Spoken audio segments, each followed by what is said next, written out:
नमस्कार, स्वागत है आपका। मैं हूं आपके साथ शाहनवाज मिर्जा। वक्त हो चुका है अपना उत्तर प्रदेश का। अपने उत्तर प्रदेश में बात करेंगे महाराजगंज की, जहां पर सूबे के मुखिया योगी आदित्यनाथ का कार्यक्रम अचानक के तय होने से जिला प्रशासन हक्का बक्का रह गया। आपको बताएं कि सीएम योगी पूर्वांचल के हिस्सों में बाढ़ प्रभावित क्षेत्रों का हवाई सर्वेक्षण कर रहे हैं और जानकारी के अनुसार पिछले कुछ दिनों से पूर्वी उत्तर प्रदेश के कुछ जिले राप्ती, रोइन और घाघरा नदियों में भी बाढ़ प्रभावित लोग हैं। मुख्यमंत्री योगी आदित्यनाथ इस स्थिति पर लगातार नजर बनाए हुए हैं, तो वहीं पर बाढ़ प्रभावितों की सहायता और उन तक राहत सामग्री उपलब्ध कराने के लिए दिशा निर्देश दिए जा चुके हैं, बल्कि प्रतिदिन इसकी समीक्षा बैठक भी खुद सीएम योगी आदित्यनाथ कर रहे हैं। आज बाढ़ के कारण जो स्थिति पैदा हुई है, फ्री में दलहन तिलहन के बीज, सब्जी के बीज भी उपलब्ध करवाने की कार्रवाई चल रही है। आप सभी उसका लाभ लेंगे इस विश्वास के साथ। जिला प्रशासन को भी और सभी को निर्देश दिए गए हैं कि जहां भी जल जमाव वाले क्षेत्र हैं या जहां पर भी बाढ़ की स्थिति पैदा हुई है, पर्याप्त मात्रा में नौकाओं की व्यवस्था करते हुए लोगों को सुरक्षित व्यवस्था दें। बाढ़ का पानी अगले 3-4 दिनों के अंदर पूरी तरह समाप्त हो जाएगा। गांव में स्वच्छता का ध्यान देना होगा। दीपावली के पहले हर जगह साफ सफाई की व्यवस्था, छिड़काव की व्यवस्था, सड़कों को फिर से बनाना और बिजली जहां बाधित हुई है बिजली को बहाल करके दीपावली के पहले हम लोग पूर्व की स्थिति में लाने की पूरी व्यवस्था करें, जिससे दीपावली का पर्व हम हर्षोल्लास के साथ आयोजित कर सकें।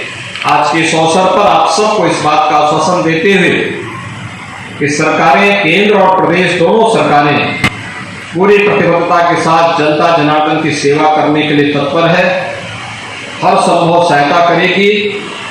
जनप्रतिनिधिगण और जिला प्रशासन के लोग आपकी सेवा में लगे हुए हैं। किसी भी चीज की कमी नहीं पड़ने दी जाएगी। इस विश्वास के साथ आप सबको मैं आपदा की इस घड़ी में शासन की ओर से पूरी तरह आश्वस्त करता हूं कि सरकार आप सबको हर संभव मदद करेगी। आप सबके प्रति मेरी शुभकामनाएं। तो वहीं पर आगरा पहुंचे आम आदमी पार्टी के राज्यसभा सांसद और उत्तर प्रदेश के प्रभारी संजय सिंह का बयान निकलकर सामने आया। संजय सिंह ने कहा कि आप स्थानीय निकाय चुनाव इस बार खूब दमदारी से लड़ती हुई नजर आएगी और पार्टी ने वार्ड और बूथ लेवल तक कमेटियां तैयार की हैं। उन्होंने आगे ये भी कहा कि पार्टी भ्रष्टाचार मुक्त नगर निगम और गंदगी मुक्त आगरे के मुद्दे को लेकर चुनावी मैदान में उतरेगी।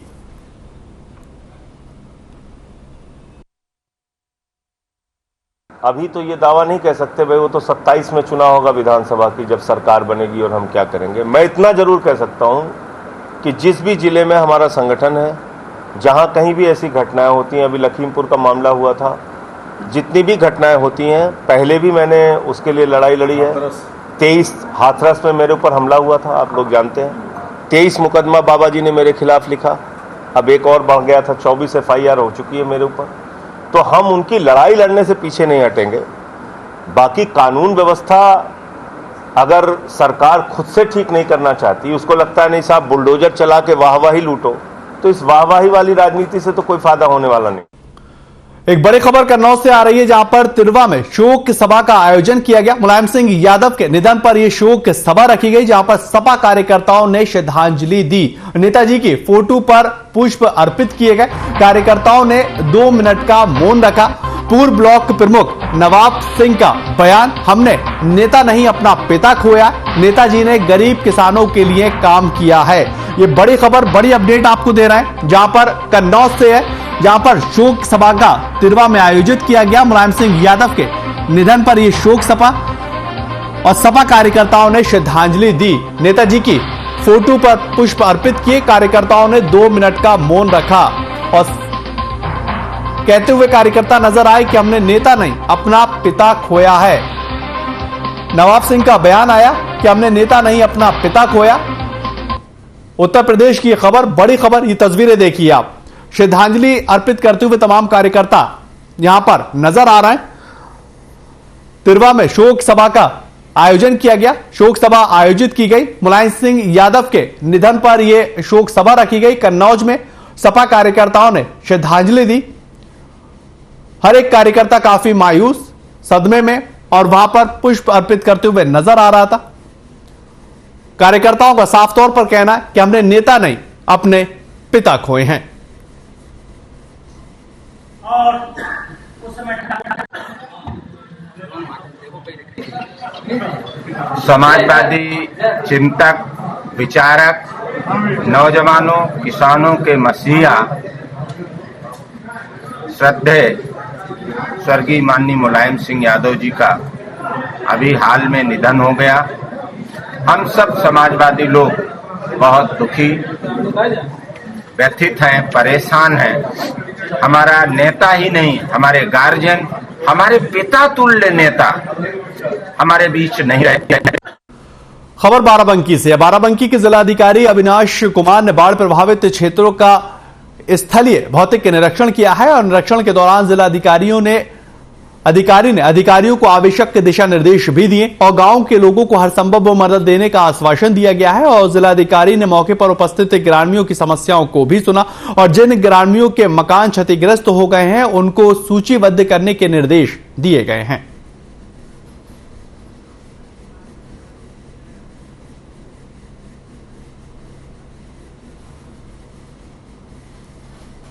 चलिए आगे बढ़ेंगे, बात करेंगे। खबर सीतापुर से है, जहां पर डिप्टी सीएम ब्रजेश पाठक के काफिले में 3 गाड़ियां आपस में टकरा गई हैं और भारतीय जनता पार्टी एमएलए शशांक त्रिवेदी के काफिले की गाड़ी सहित एम्बुलेंस और पुलिस की गाड़ियां आपस में टकराई। टक्कर में 3 पुलिसकर्मी और 8 स्वास्थ्यकर्मी बुरी तरह से जख्मी हो चुके हैं और सभी घायलों को अस्पताल में भेजा गया। सीतापुर से लखीमपुर जा रहा था यह पूरा काफिला और डिप्टी सीएम ब्रजेश पाठक का यह काफिला था।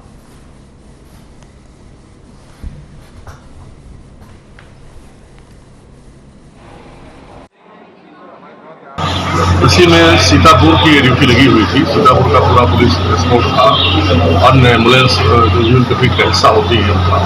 नेपालापुर से थोड़ा आगे जाकर के उसी काफिले में जो है थोड़ा सा गति पे कुछ परिवर्तन होने के कारण या थोड़ा सा नियंत्रण खो देने के कारण एम्बुलेंस और एक पुलिस का जो एस्कॉर्ट वाहन था उसमें टक्कर हुई। एक प्राइवेट वाहन जो उन्हीं के साथ चल रहा था, तो माननीय विधायक जी के काफिले का हिस्सा था, उसको ये वाहन आपस में लड़े जिससे ये टक्कर हुई। टक्कर जो हुई है उसमें एम्बुलेंस में जो बैठी मेडिकल स्टाफ की टीम थी उनके लोगों को चोटें आई।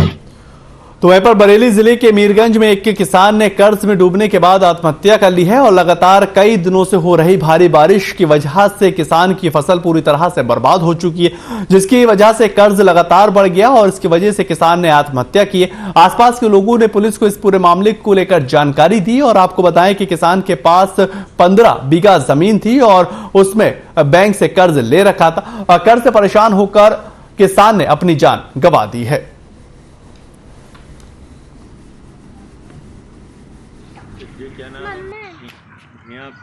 सैलाब होने के कारण, सैलाब बढ़ने के कारण बार बार उसे देखने जा रहे थे, इसीलिए परेशान थे। फिर क्या हुआ? फसल नष्ट हो गई तो ज़्यादा डिप्रेशन में आ गए थे, पागलों की तरह बातें करने लगे थे। 3 साल से लगातार यही हो रहा था कि देखो फसल नष्ट हो जाती है हर साल, तभी कर्जा बढ़ता ही चला जा रहा था कि फसल नष्ट नहीं होती तो कर्जा निपटाते और जब फसल नष्ट हो रही थी तो देते कहाँ से कर्जा। देखिए मीरगंज तहसील में सतुइया पट्टी का एक मदन सिंह नाम का काश्तकार ने कल फांसी लगाई, उससे उसकी मौत। सहकारिता विभाग में एक कर्मचारी था जिसके विरुद्ध कोई कार्रवाई हुई थी और वो सेवा से बाहर किया गया था। कुछ गबन के भी मामले चल रहे थे, डिप्रेशन में चल रहा था और साथ साथ उसी डिप्रेशन की वजह से। कन्नौज से एक बड़ी खबर आ रही है। अस्पताल के गेट पर पति ने पत्नी को पीटा, भाभी नंद में भी विवाद की खबर है। नंद ने लगाई फांसी और हालत गंभीर बताई जा रही है। पत्नी को दोषी मानकर पति ने पिटाई कर दी और पिटाई का वीडियो वायरल हो रहा है। छिबरामऊ कोतवाली क्षेत्र का ये पूरा मामला है। ये बड़ी अपडेट, बड़ी जानकारी, बड़ी खबर आपको कन्नौज से बता रहे हैं, जहां पर पिटाई का वीडियो अब वायरल हो रहा है। अस्पताल के गेट पर पति ने पत्नी को पीटा और भाभी नंद में विवाद हुआ था, जिसके बाद नंद ने फांसी लगाई और हालत गंभीर। पत्नी को दोषी मानकर पति ने पिटाई कर दी और पिटाई का वीडियो अब खूब जमकर वायरल हो रहा है। अस्पताल के गेट यानी कि कन्नौज अस्पताल के गेट का यह पूरा मामला है। भाभी नंद के बीच ये विवाद हुआ था। तस्वीरें आप देखिए, पति अपनी पत्नी को पीटता हुआ, अस्पताल के गेट पर पति ने पत्नी को पीटा और कन्नौज की तस्वीरें आपको दिखा रहे हैं। दरअसल भाभी और नंद के बीच में विवाद हुआ था और इसके बाद पूरा मामला ये बढ़ता चला गया। खबर सीतापुर से है, जहां पर विकास भवन सभागार कक्ष के अंदर डालमिया भारत फाउंडेशन के सहयोग से एक स्मार्ट टीवी वितरण समारोह का आयोजन किया गया है, जिसमें मुख्य विकास अधिकारी अक्षित वर्मा मुख्य अतिथि के रूप में शामिल हुए। कार्यक्रम में कुल 26 स्कूलों को स्मार्ट टीवी दिए गए हैं और कार्यक्रम में मुख्य विकास अधिकारी और मुख्य अतिथि के रूप में शामिल हुए और उन्होंने कहा कि आधुनिक शिक्षा प्रणाली के माध्यम से शिक्षा प्रदान करना हम सबका नैतिक जिम्मेदारी बनती है और इसी को लेकर शिक्षकों से अनुरोध है कि आधुनिक तकनीक के माध्यम से छात्रों को शिक्षा प्रदान करवाई जाए और देश के विकास में योगदान दिया जाए।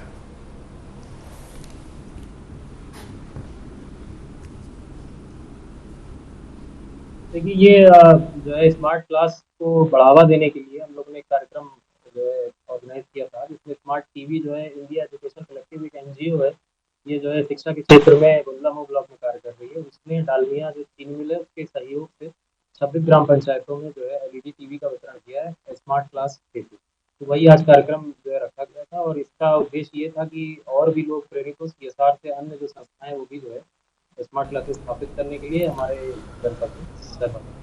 खबर बरेली से है, जहां पर आयुष विभाग उत्तर प्रदेश के निर्देश के क्रम में क्षेत्रीय आयुर्वेदिक और यूनानी अधिकारियों ने दैनिक जीवन में आयुर्वेद की उपयोगिता के विषय में जनपद स्तरीय भाषण प्रतियोगिता का आयोजन किया है और कार्यक्रम के शुभारंभ जिला विकास अधिकारी अरुण कुमार सिंह ने किया। प्रतियोगिता के अंदर 151 छात्र छात्राओं ने पंजीकरण हुआ है और इसमें बरेली जिले के लगभग अधिकांश विद्यालयों ने प्रतिभाग लिया। इसके अलावा आयुष विभाग के समस्त विधाओं का भी चिकित्सा शिविर में आयोजित किया गया है और जिसमें अंगतुकों का स्वास्थ्य परीक्षण कर औषधि वितरण भी किया गया है।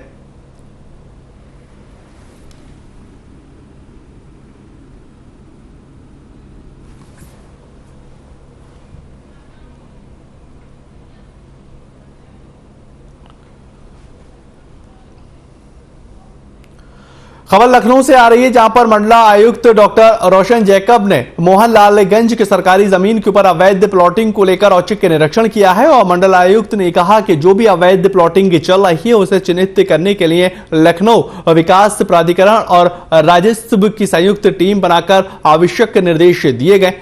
आपको बताएं कि साथ ही साथ ये भी कहा कि अगर किसी भी अधिकारी की संलिप्तता या लापरवाही इसमें मिलती है तो उसके खिलाफ भी सख्त से सख्त कार्रवाई की जाएगी और इस मौके पर उप जिलाधिकारी हनुमान मौर्य और साथ ही साथ लखनऊ विकास प्राधिकरण के अधिकारी मौजूद रहे।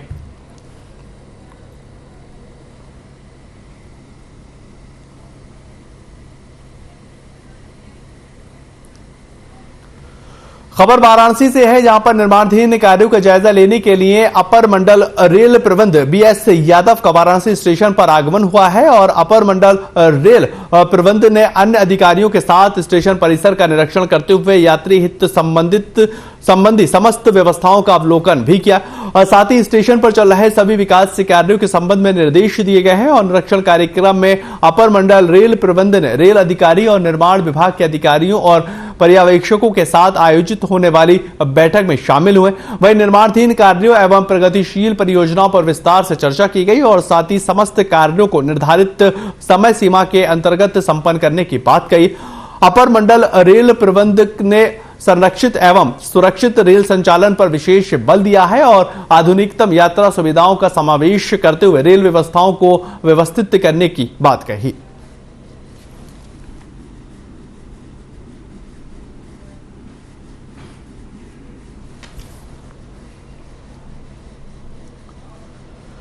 एक बड़ी खबर हमीरपुर से, जहां पर वाहन चोर गिरोह का पर्दाफाश हुआ है। 2 आरोपियों को गिरफ्तार किया गया और चोरी के 12 वाहन भी बरामद किए गए। 6 ट्रैक्टर और 6 4 व्हीलर बरामद किए गए। 1 करोड़ से ज्यादा की कीमत बताई जा रही। कई जिलों से वाहन चोरी किए गए थे और जरिया पुलिस ने यह बड़ी कार्रवाई की है। अपर पुलिस अधीक्षक ने इसकी जानकारी दी है।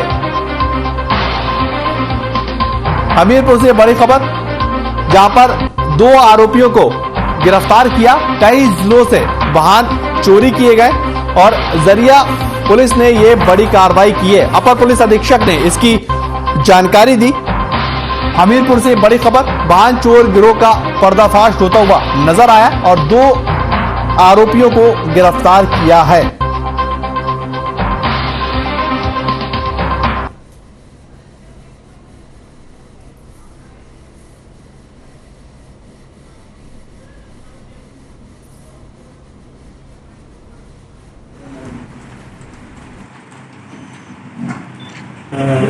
घटना के संबंध में बताना चाहेंगे कि एक मनीष राजपूत जो थाना क्षेत्र जरिया के ग्राम मसलमा का रहने वाला है, ये एक वाहन चोरी के गैंग का संचालन कर रहा है और ये लखनऊ के आसपास अयोध्या या फैजाबाद जनपदों से और उनके आसपास से इसने काफ़ी वाहनों को चुराया और अपने साथियों की मदद से इनको लगातार बेचा था। इन्होंने कुछ वाहनों को इकट्ठा किया जिसमें 6 ट्रैक्टर थे और इसमें स्कॉर्पियो, बोलेरो, कुछ कार थी और इन्होंने बुंदेलखंड एक्सप्रेस के बाद करौंदी गांव में इसको जमा कर रखा था। लेकिन मुखबिर खास से ये सूचना मिल गई, इस पर इंस्पेक्टर जरिया और उनकी टीम ने इन अभियुक्तों को गिरफ्तार।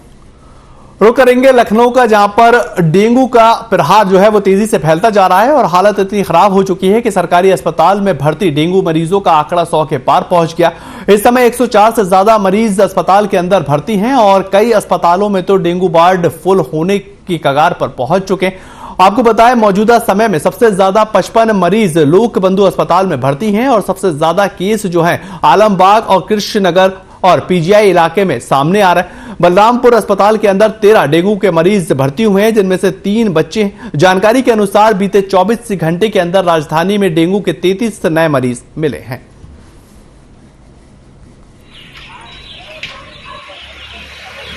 सर, राजधानी लखनऊ में लगातार डेंगू के जो मामले हैं वो बढ़ते जा रहे हैं। लगभग 100 से ज्यादा मामले जो पेशेंट हैं वो जिला अस्पतालों में भर्ती हैं। लोक बंधु अस्पताल में कितने मरीज हैं और उनके लिए क्या कुछ व्यवस्थाएं की गई हैं? देखिए, जैसे कि हम लोग देख रहे हैं कि बेमौसम बारिश हुई है, इसमें तो जलभराव की स्थिति हुई है या जो पानी इकट्ठा हो रहा है, लोगों की थोड़ी सी लापरवाही हुई है, उसकी वजह से डेंगू बहुत ज्यादा फैल रहा है।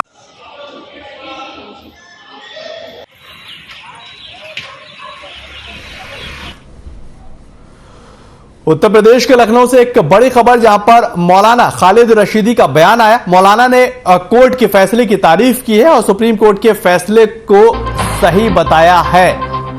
ये बड़ी खबर, मौलाना ने कोर्ट के फैसले की तारीफ की, सुप्रीम कोर्ट के फैसले को सही बताया। बड़ी जानकारी आपको दे रहा है, सुप्रीम कोर्ट के फैसले को सही बताया। लखनऊ से बड़ी खबर, मौलाना खालिद रशीदी का बयान, कोर्ट का फैसला सही है, सुप्रीम कोर्ट के फैसले को सही बताते नजर आए हैं। ये बड़ी अपडेट, बड़ी जानकारी आपको दे रहा है, सुप्रीम कोर्ट के फैसले को सही बताया।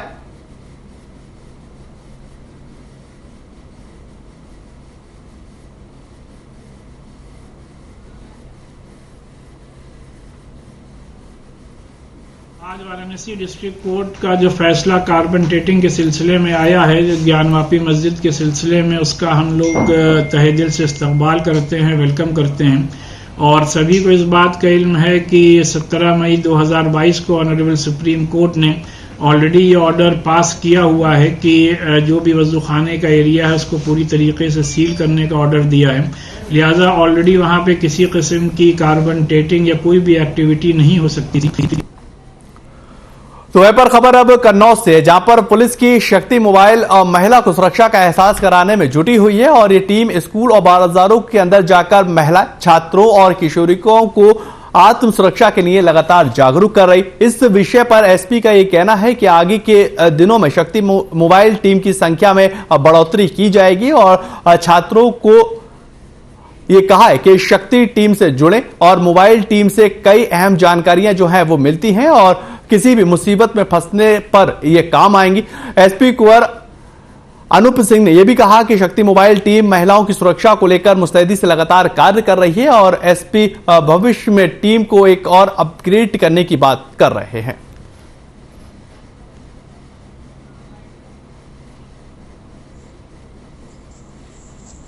कुछ दिन पूर्व जनपद कन्नौज में शक्ति मोबाइल शुरू की गई है, जिसमें 24 घंटे महिला पुलिसकर्मी सड़कों पर तैनात रहकर और मोबाइल रहकर महिलाओं को सुरक्षित वातावरण का एहसास कराती हैं।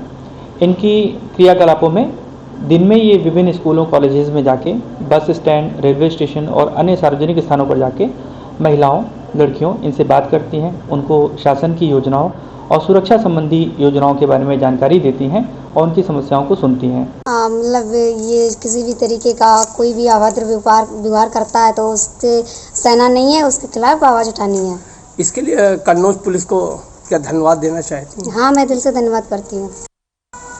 बड़ी खबर श्रावस्ती से आ रही है, जहां पर डीपीआरओ की बड़ी कार्रवाई हुई है और 15 सफाई कर्मियों पर कार्रवाई की गई है। एक सफाई कर्मी निलंबित और 14 का वेतन रोका गया है। ये बड़ी खबर आपको बता रहे हैं, बड़ी जानकारी आपको दे रहे हैं। 15 सफाई कर्मियों पर कार्रवाई हुई है, एक सफाई कर्मी निलंबित और 14 का वेतन रोका है। वॉर रूम पर मॉनिटरिंग को लेकर अनुपस्थित थे और कर्मी बिना सूचना नदारद रहे। 15 सफाई कर्मी के ऊपर यह कार्रवाई कारण बताओ नोटिस भी जारी किया गया है। संतोषजनक जवाब न मिलने पर सख्त से सख्त कार्रवाई भी की जाएगी। ये बड़ी जानकारी आपको दे रहे हैं, बड़ी अपडेट आपको बता रहे हैं, जहां पर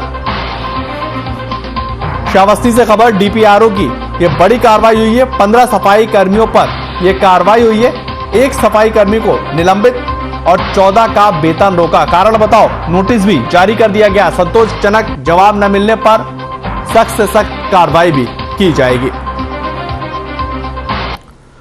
तो वहीं पर देवरिया जिले के बरहज और रुद्रपुर विधानसभा अंतर्गत महन ग्राम सभा का बंदा सरयू नदी का दबाव से ओवरफ्लो होकर बहने लगी है और देखते ही देखते पूरे महन क्षेत्र में पानी भर गई है। उधर राप्ती और गोर्रा नदी भी पूरे उफान पर बनी हुई थी और इससे महन, पकड़ी, मदनपुर सहित कई गांव के लोग काफी ज्यादा दहशत में आ चुके हैं। नदी के पानी का रुद्र रूप को देखकर कुछ लोग गांव से बाहर पलायन करने लगे हैं और जिलाधिकारी जेपी सिंह और पुलिस अधीक्षक संकल्प शर्मा को भी कटान स्थल का जायजा लेने के 2 किलोमीटर पैदल जाकर जाना पड़ा। वहीं गंभीरता को देखते हुए जिलाधिकारी ने बाढ़ खंड अधिकारी को पानी जल्द से जल्द गांव में घुसने के रोकने का आदेश दे दिए हैं और जरूरी कार्य करने के निर्देश दिए ताकि बाढ़ का पानी अधिक से अधिक नुकसान न पहुंचा सके।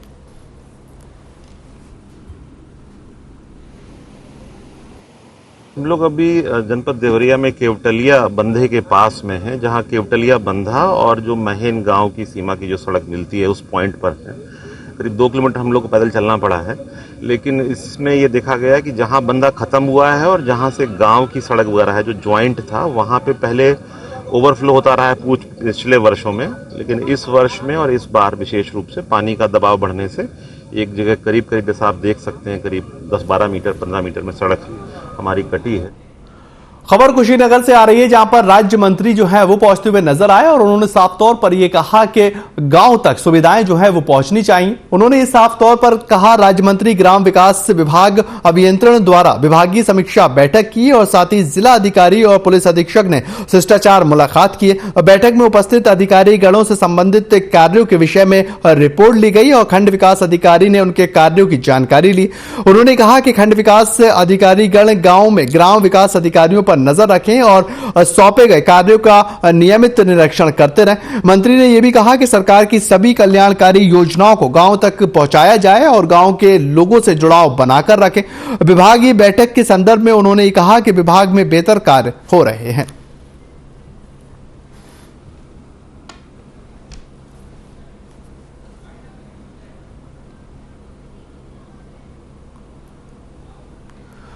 चलिए फिलहाल इस बुलेटिन में इतना ही। नमस्कार।